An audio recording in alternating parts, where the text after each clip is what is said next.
This is a transcript of the speech by the Prime Minister of Israel on peace through tourism. The Prime Minister of Israel believed in tourism, love, and peace. This is a transcript of the speech by the Prime Minister of Israel on peace through tourism. Greetings to all who have come from so many countries all over the world to attend this Congress, which is at this time in Israel. And I speak in the name of the government of Israel. I really appreciate your decision to come over to be here, to see the changes that have taken place, which hopefully are only the beginning of greater changes in the life of the countries and the people of the Middle East. At turbonews.com, nothing will happen quickly. But determination, single-mindedness, and the continuation of the efforts to bring about peace. For me, bringing about peace means achieving peaceful coexistence. I believe you can coexist in peace with someone you don't love. Love is not needed as the basis for peaceful coexistence, and in the context of the Arab-Israel conflict, we can't change interrelationships in a short time in a very dramatic way. It's a prolonged process, once the partners to the peace on the Arab and Israeli sides are really determined to continue to build structural peace instead of the realities of war, violence, and terror. I believe in tourism. I believe in its combined aspects of industry and opportunity for many people to enjoy themselves and to learn. I believe that tourism can be one of the major instruments people can use to learn about each other, their history, and their roots. Tourism will create better understanding all over the world and no doubt in the Middle East as long as the peace process will continue. I believe the future of tourism is one of the best of all industries in the world.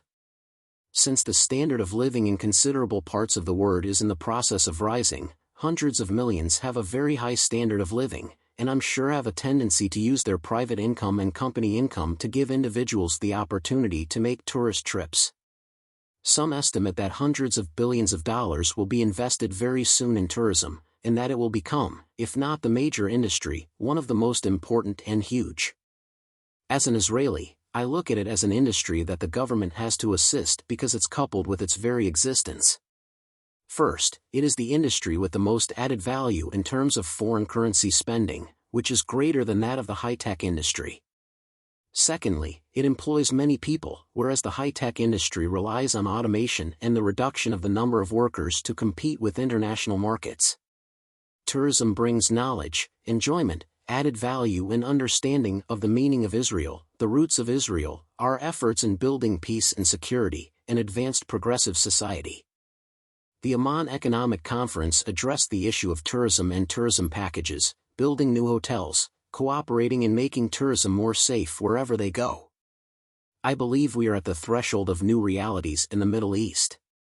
I am sure that with your help and your participation, we will see that tourism promotes peace and peace assists tourism.